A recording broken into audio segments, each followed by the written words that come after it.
So I think the big thing is showing you want to learn and you're looking at ways of how to learn and get started. And your questions are more well thought out, like I was saying earlier too. It's like, okay, I've tried this and I'm not exactly sure what the next path is. Or, I'm interested in this, but I'm not exactly sure how to get started. Can you give me advice? And then they give you advice.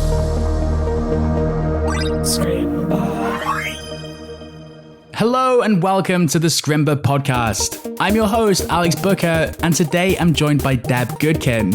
Deb is the Executive Director of the FreeBSD Foundation, a role that puts her at the forefront of one of the most influential open source projects in the world. In this episode, you'll learn Deb's unique journey from a systems engineer to Executive Director of the FreeBSD Foundation. We'll discuss the importance of mentorship in tech and how new developers can get involved in open source projects, even if they're just starting out. Deb will also provide valuable insights about what FreeBSD is all about, exploring its rich history rooted in Unix and its significance in the open source community. Deb, welcome to the show. How about we start with a quick introduction to FreeBSD and what it is you do there? FreeBSD is a free and open source computer operating system, and it's based on the Berkeley Unix, which actually was based on the original AT&T Bell Labs Unix. So it has a very long history and lineage. The other thing too that a lot of people don't realize is that FreeBSD is the full complete operating system. So you can install it on your computer just like you would install like Windows or a Linux distribution, because FreeBSD is the kernel and everything that you need to actually run an operating system. I can't help but shake the feeling, and I don't know much about FreeBSD, but I always see it in association with things like Linux. To be clear, it is very separate from Linux, except for the fact that they're both based on Unix. Is that right? That's exactly true. FreeBSD and Linux came around the same time. It was in the early 90s. And so from what I understand, Linus Torvalds didn't know that there was actually an open source Unix-like operating system that was available. And so he wanted to create sort of like a open source version of Linux. And so that's where he created Linux from. So they both have roots in Unix. Well, like I said, FreeBSD is actually based on the original Unix, and then have shared sort of like parallel paths and used differently. And how did you come to get involved with FreeBSD, and what do you do on the project? I was hired to run the FreeBSD Foundation. And the foundation is a separate organization than the FreeBSD project, but our whole purpose is to support the project. So we're for the public good. We're based here in the United States. I'm here in Boulder, Colorado. That's where we're headquartered. I did not have open source experience before I joined, but I did come in from an engineering background. That's right. You started your career as a systems engineer. So yeah, I wasn't referred to as systems engineer back then. I was considered a firmware and microcode engineer because I basically programmed the hardware for storage devices. Very low level. And when did you get involved with open source for the first time? It was actually when I joined the foundation, which I know sounds so strange because I always worked on proprietary software because it was in embedded systems. And so we actually wrote code for the CPU that was on our storage devices. So it was extremely specific to our product. One thing that's always struck me about open source and projects like FreeBSD is that being open and free and not necessarily having, teams of hundreds of engineers working on it, like say a Windows, they can still advance and develop to be very interesting and very sophisticated technology.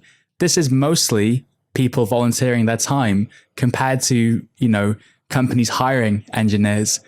I wondered what you thought about open source when you first broached this world coming from a more commercial background. Was it something you believed in from the beginning, or did you have to almost see the power for yourself to believe in it? I think I did have to understand it. I accepted it because it was my work, but I really focused on FreeBSD. And so there was this whole world out there that I wasn't aware of.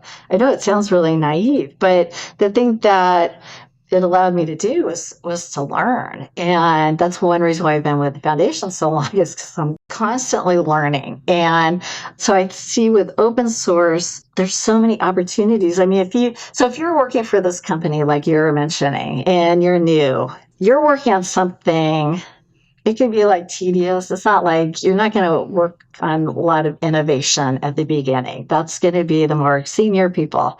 So when I joined IBM out of college, I wrote the code that wrote the EEPROM on the storage device. Wow. So it was cool because I owned it, but how little this was on this big storage device.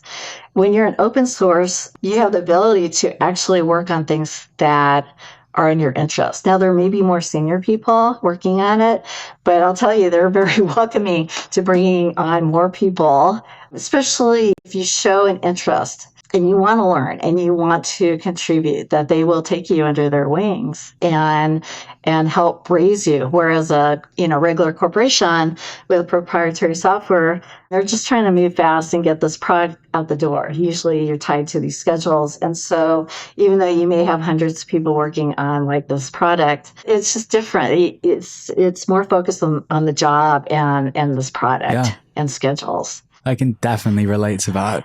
I think oftentimes when you start working as a developer, you're certainly going to learn in a commercial environment, but you might not be able to explore and research and investigate things at the same depth to maybe lead to more innovative solutions, or maybe just find joy in it, because sometimes it is those long, interesting conversations about a feature or how to approach something that can be very fulfilling.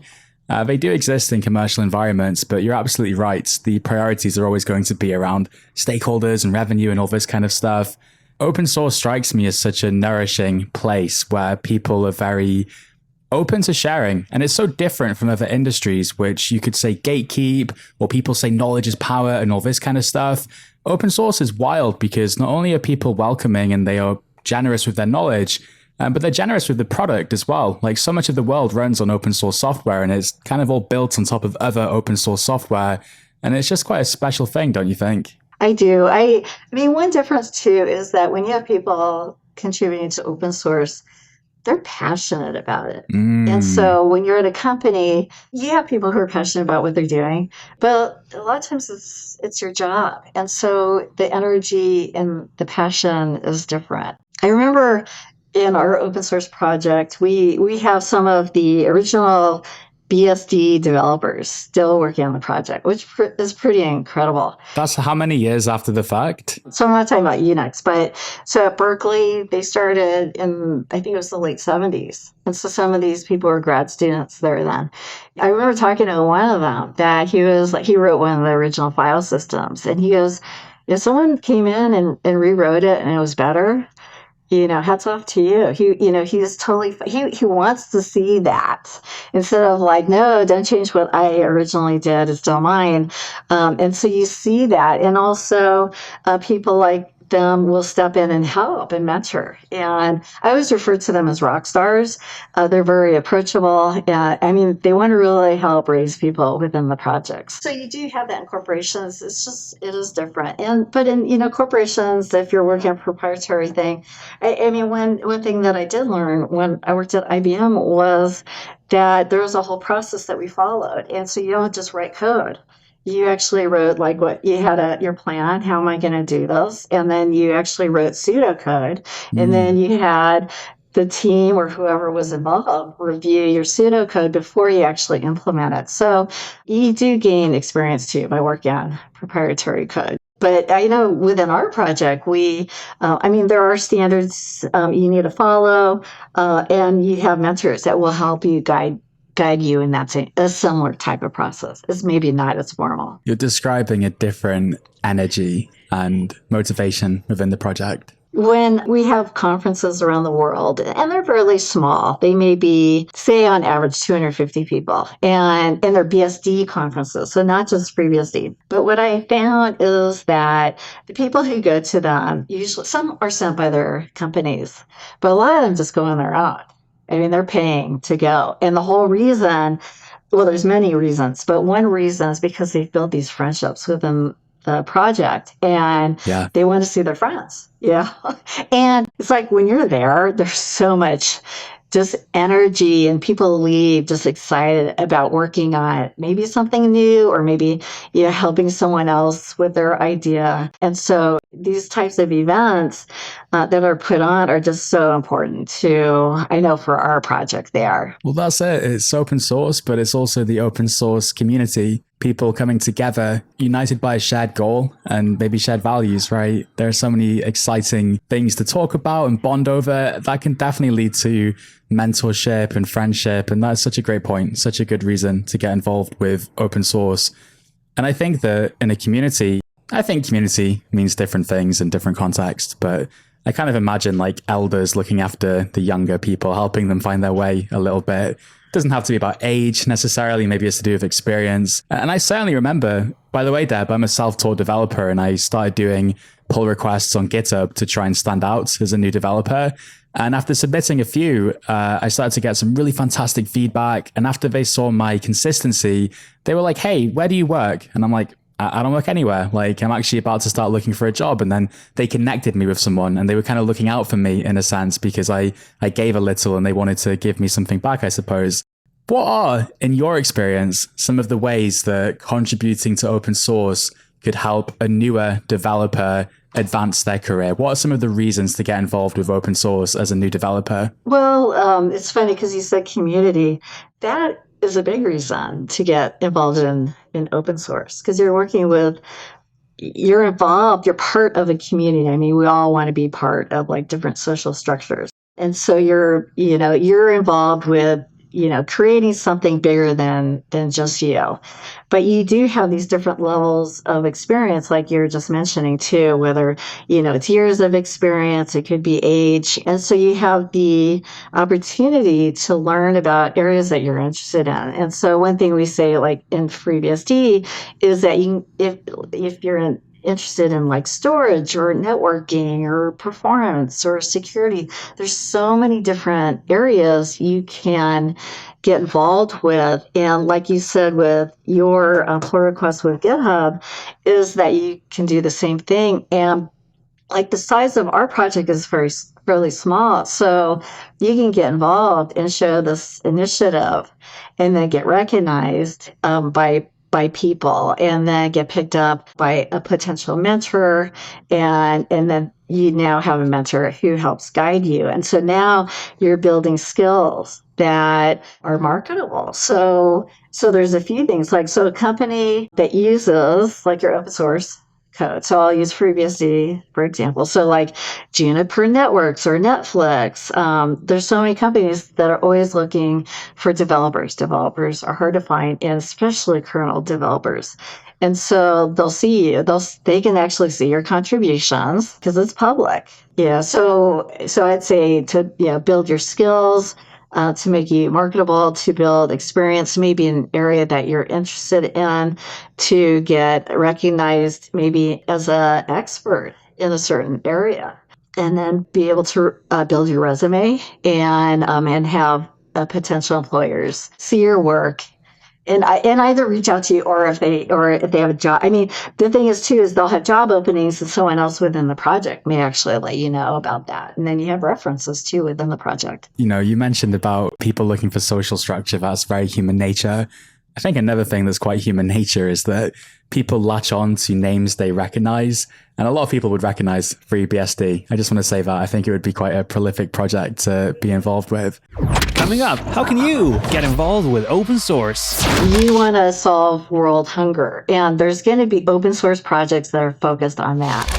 But first, let's take a look at your social media posts about the show. On LinkedIn, Brittany Johnson shared our interview with Shonday Person and wrote, "Cannot recommend this Scrimba podcast episode enough. Shonday Person is such an inspiration to me, and she shares so many gems about how she worked hard, believed in herself, and learned how to code. My favorite quote came from when she was talking about selling herself as a great junior engineer hire to the engineering team. You can guarantee that the one person you're talking to, the one person you think you're selling to, is not the only person involved in that sale. And as the price of the product that you're selling gets higher, there's more people involved in the sale." And Danielle Lindblom shared our interview with Katrina Tucker titled The Power of Domain Knowledge, how Katrina skipped junior roles and immediately landed a senior developer job, and wrote, "The Scrimba podcast is really helping me with my mindset about this career change. I'm not a typical junior developer. This will not be my first job, nor my first engineering job, nor my first job in tech." One thing I really loved about this specific episode is how the featured guest didn't let herself say things like breaking into tech. She points out that this language implies that tech is a place you shouldn't be. People break into houses. She instead says transitioning into or entering. The way we think about ourselves has a massive impact on our ability to market ourselves when looking for a job. If you don't believe in yourself and your own skills, why should a prospective employer believe in you? And if you're enjoying our show and you'd like to support us, the best way to do that is to tell somebody about it. You can do it in person, you can do it on Discord, or you can do it on social media. As long as your LinkedIn or Twitter posts contain the words Scrimba and podcast, we will find them and you might get a shout out right here on the show. And if you're feeling super supportive, you can also leave us a rating or a review in your podcast app of choice. Thank you in advance. But for now, let's go back to the interview with Deb. But let me ask you a couple of questions about actually getting started. The first question I think a lot of people listening might share is around what skills you need to make an impact and actually get started on this journey, because you might be newer to development, right? You might not have worked with a lot of developers before. You might think you don't necessarily have the skills to do it. Getting involved can be intimidating. So if you know someone already in a project, then that actually helps because they can help pave that path for you. But as far as skills go, what I always recommend, even if you're a software developer and you're writing C or assembly language still, I tell people to start writing documentation. Start reading the documentation because that's a great way to actually learn about the project you want to contribute to. I always say that because then it is an easier path. Even if you're just starting out as a developer, say you're going to a coding boot camp and so you do want to write code, I would still say write documentation so you learn how the project works. You can read about how FreeBSD or whatever the software is, and then you can start slowly learning about where can I contribute as a new developer.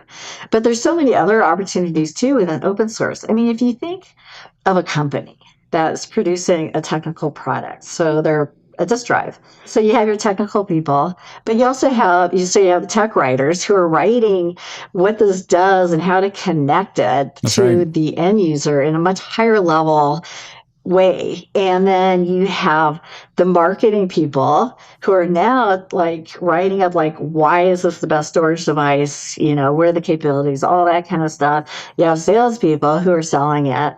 You have finance people. So in open source, it's very similar to a business. So maybe you don't have a finance people. So we have developers that are writing the code, but you need people to advocate for FreeBSD. And we have a lot of people who do it in various ways. And so they might create videos. It may be super low key. And you just get to know the person who does it. And you start really respecting what they're doing. There's people who write blogs and documentation on just how to get started. That's probably my favorite way of doing it. So there's a lot of soft skills that open source projects really need. And then if you are, because I know that the audience here is more programming and developer based, helping you in these other skills is really beneficial in the long run too. Because even if you're a programmer, being able to write, being able to speak is so important because you're not alone, you're working with other people. And so those are just critical skills to have that you'll gain. I love your tip to start with documentation. I think that sounds very approachable and actionable. I also really like this comparison between open source and the business for so many reasons. One of which is that I think when people talk about open source and they think of GitHub, they imagine the contribution graph on their profile, which only counts certain types of contributions, right? Like a code contribution, for example. But when you mentioned documentation, another idea adjacent I had was like offering support in the community. When you mentioned a business and you mentioned documentation, I thought every business needs to support people in the community on forums and maybe YouTube comments or whatever. I don't know. That would be a fantastic way to not only deliver value, and I think you'd be recognized for that, but maybe inch towards a level of understanding where you could, I could totally see that happening. You're helping someone or you're writing documentation for a feature and you realize, oh, the formatting here isn't quite right. This API should look a little bit different, say. And then that might be a great impetus to make your first pull request to actually change some code, and you could go further, right? Maybe you actually discover a bug, or maybe you discover that there would be another feature that could be very beneficial that's related. And now you have this understanding. You're in a much better place to approach someone on the team perhaps and say, hey, I had this idea. You've seen that I've been contributing. So when you work in a commercial environment, you're kind of assigned a mentor. You get this like onboarding documentation. It's kind of a priority, actually. But I think with open source, a lot of the time, people can feel a little bit like they can't necessarily reach someone to help them. They're not quite as accessible, maybe, because you're not in like a shared Slack group or something, for example. And when it comes to actually getting started, I'm sure it varies on a per project basis, but there will be varying degrees of like documentation and guidance on how to get the project running locally, for example. I'm just wondering how you might suggest broaching something like that. There's many ways to communicate with various people on the project. So the project is global. I would say probably most open source projects are. And there's different ways to communicate and get information. So you could ask questions on Facebook, Twitter, forums, email, IRC, Discord. Just reach out. What are you comfortable with? Like, is Facebook, you're always on Facebook, and so I'm just going to shoot out a question. And what I found, I am on Discord, and so I'll see interactions and stuff. And I'd say in general, people are really supportive and helpful. We do have FreeBSD is known for very good documentation. And so that's why I always suggest people get started with documentation, because it is highly respected. So so you're not looked down on that you're a documentation contributor. And there's even there's like a questions, there's all these different mailing lists. And so you can ask a question on the questions one. There's, if you have like an idea, like I want to implement this, what do you think about this? And so you can send that out. And people will comment, and maybe it's not always the comments that you want, but the thing is that you're throwing out these ideas, you're asking for others' opinions, and usually it's the people who are knowledgeable in those areas. And so you may find like, this was already done, or we tried this a long time ago, or, we would love to see this happen. That's one thing about our project, is that we do have this philosophy of, sort of, don't change things just to change. But we're open to change if they make sense for the project, which I really like. So it means to really think through, like, I want to make this change, I want to implement this feature, but instead of just hacking away and just doing it and possibly breaking other things and maybe it not being as efficient, let's think through it a little bit more. And it's sort of like that process I learned when I worked at IBM of like putting together how I think I should implement this, write it in pseudocode, and then have it reviewed. We're definitely open to change, and we still innovate and we still modernize our tools. So we're open to change, but we do have a more well thought out process that we go through. That's part of contribution, isn't it? It's not necessarily writing the code. That's part of it, but it's about moving that conversation forward and maybe facilitating the discussion around how to do it by asking questions and by suggesting ideas. That is a form of contribution. It doesn't necessarily require a technical skill. Would you agree that people are more likely to help others who help themselves, in a sense? That might be a slightly strangely phrased question. I think sometimes when someone is quite self-driven and they are contributing to a project, that's when people notice, and they are perhaps a bit more open with their time and their efforts in helping that other person make more contributions to the project and level up. To be clear, I come from this world of like front-end web development where all the open source maintainers are kind of burned out and they have to deal with a lot of like pull requests that maybe weren't following the right process, they weren't thoughtful. So they can be a little bit closed off at times, I find. It could be totally different in your world. But one thing I've noticed to be true in mine is that people who are quite thoughtful and proactive and help themselves, they tend to unlock that mentorship and that support a lot quicker. I wondered what you think, Deb. I would agree with that. So many organizations out there using FreeBSD that mentors or developers are short of time, and they usually have a day job. So they're really careful on their time, how they spend it, and helping others. It's understandable, isn't it? So I think the big thing is showing you want to learn, and you're looking at ways of how to learn and get started with FreeBSD. And your questions are more well thought out, like I was saying earlier, too. It's like, okay, I've tried this and I'm not exactly sure what the next path is. Or, I'm interested in this, but I'm not exactly sure how to get started. Can you give me advice? And then they give you advice, and then you move on instead of having to hold your hand the whole time, because we just don't have the resources. And I think anyone who's going to succeed in open source, they need to be more self-driven and take the initiative to, figure things out, but also be willing to ask questions too, not being afraid to ask questions. So this is an area we're trying to help with in making sort of that getting started journey easier to follow. So say with this podcast, so someone is interested in learning about FreeBSD, and we'll have some links to get started. And so it'll give them something that they can get started with right away. And then they might even hit they start installing FreeBSD and they run into an issue. And then they feel like, okay, I tried and I installed it this way. So now they throw out a question on, in Facebook group or, somewhere.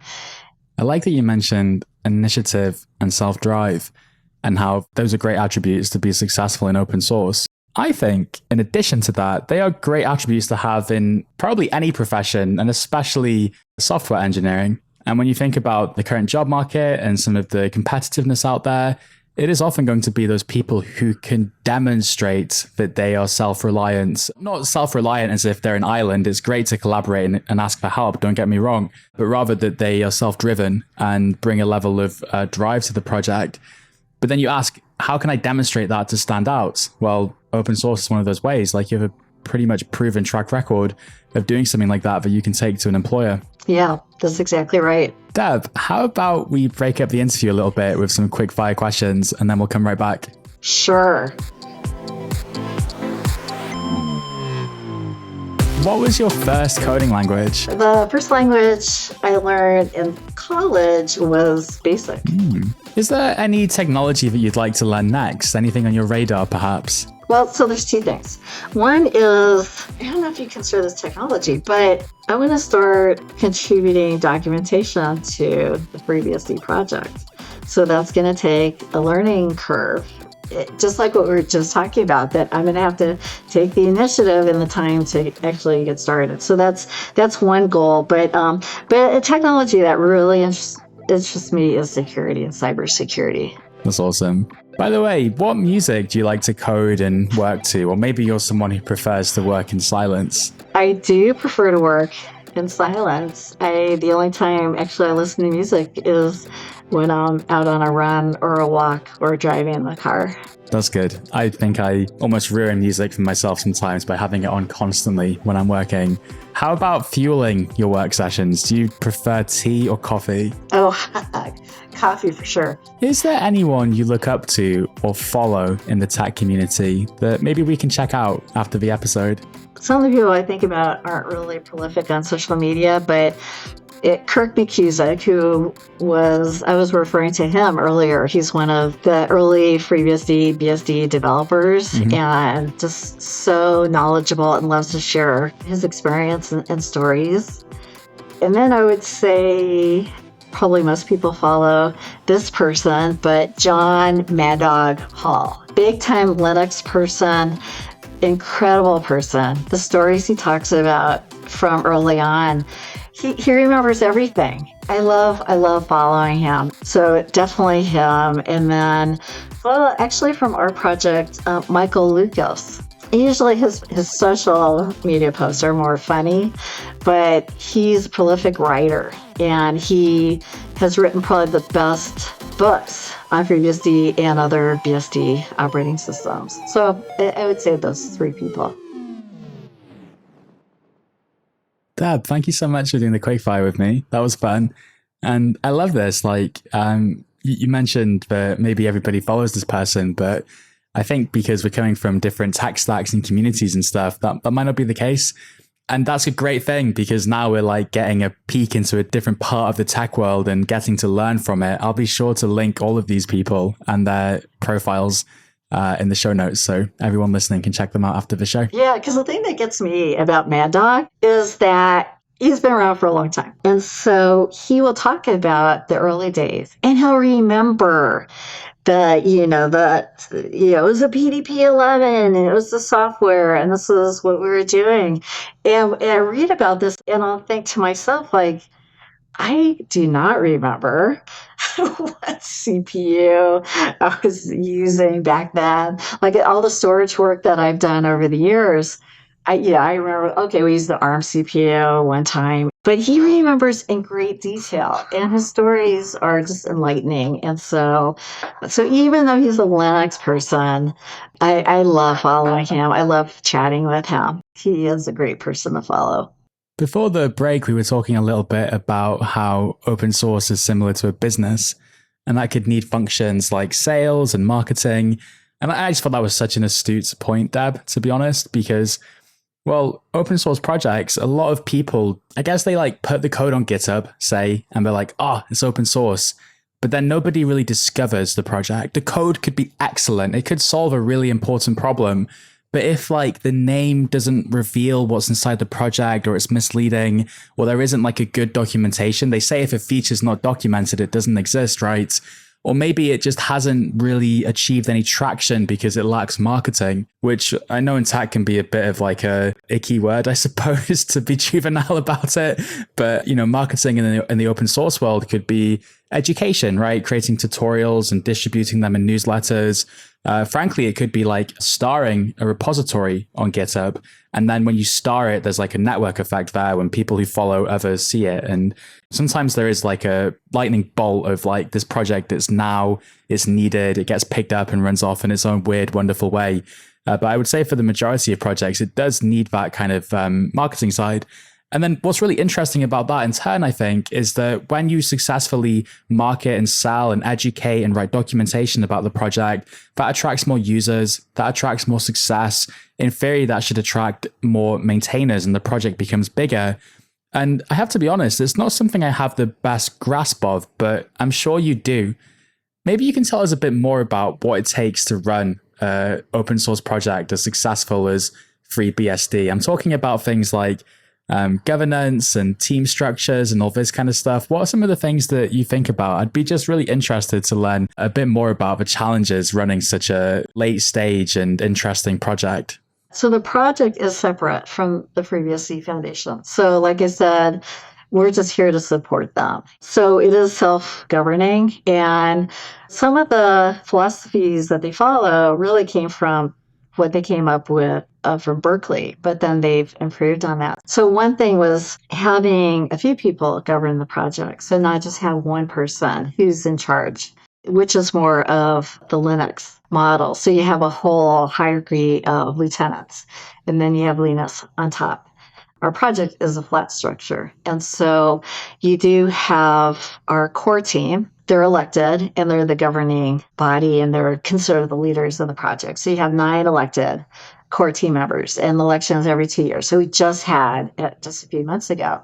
And then below that, you have what's referred to as functional teams. And so each team is in charge of a certain area or component of the project. So it might be like, so there's a release engineering team, there's a security team, there's a cluster administration team. So they have their functions of basically managing the project. And so typically you'll get people in those areas that are experienced and knowledgeable, but it's also an opportunity for people to learn. So maybe you're interested in becoming like a sysadmin. And so being part of the cluster admin team is a good way to learn that. And then under that, you have your committers, and committers are allowed to submit their own code or documentation or whatever to the source tree.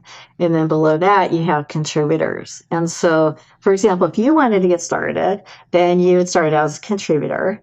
And so hopefully you showed this initiative and everything. Someone brought you on, they're now going to mentor you. And so they would review all of your changes and they would help make it so you could actually become a committer. And then that way you could submit your own changes. FreeBSD has been around we just celebrated our 31st anniversary. So it has been around for a long time. Congrats. Thank you. It's older than me. It is actually older than a lot of people on the project, which is actually really cool because it shows that there is an interest from young people of getting involved with FreeBSD. And you need that to be sustainable because we're going to age out. There's a lot of projects that will age out. You need the new blood. You need young people. So I'm not trying to say also, like someone like me could still get involved, right? But you do need that long-term goal of having younger people who will stay with it, and then they learn and hand off. So that's the structure of the project. And one thing about being a flat organization that's beneficial is that it makes it easier to make a contribution. Whether you're a company that wants to add something or you are an individual, you submit your change and you don't have to go through this hierarchy of people approving it. And so it doesn't mean that there's a bigger chance of getting something in that shouldn't. It's easy to get things reverted, but you have the eyes of the people who are experts in that area and they review and then they approve it. And also you go through testing. So one thing I had learned from a big Linux supporter who's way up there in the chain and well, I won't go any further than that. He and I had sat down and met one day, and he said, if I was a new contributor, then I wanted to contribute to an open source project, and it was between FreeBSD and Linux. He said, I would definitely choose FreeBSD. And I was like, why? Like, really? And he said the whole reason was because of that, was because of the flat structure. He said it would make it so much easier for him to get his changes. And he said, it's just because of the hierarchy, it can take a really long time to get your changes in. And it's just because you have this whole process. And it can be rejected by one person too, where our process is more collaborative. And that's really important too within the project, is that it's more of a collaborative effort between people. That is such a lovely compliment, I'm sure, for someone from Linux to suggest that. I have so many questions, Deb, but I'm worried that we might run out of time if I open that can of worms. Since we are running out of time, I did want to make sure I close with this. We have touched on throughout the interview about different reasons and different ways to get involved with open source. I'm so grateful to you for sharing these in a way where, yes, we use FreeBSD as an example, it makes sense, but so much of this advice is applicable across the open source space. But let me bring it to FreeBSD specifically, because I think you have made a very compelling argument to get involved as a younger person or a person who might not be younger but newer to technology. What would be some good next steps, would you say, for someone who is listening and would like to, and whatever you mentioned, we can link in the description as well to make it easy. I will start by, obviously I want all the listeners to get involved with FreeBSD. But I think what it really comes down to, since we're talking about open source and why it's beneficial to younger people to get involved, is find the community that you want to get involved with. So first, because there's so many open source projects out there. So, and some communities are better than others. And so they may have different values. And so first find one that you want to be part of. The next thing is, what are you interested in? And it could be even like non-technical. It could be you want to solve world hunger, and there's going to be open source projects that are focused on that. I would encourage people to look at that first.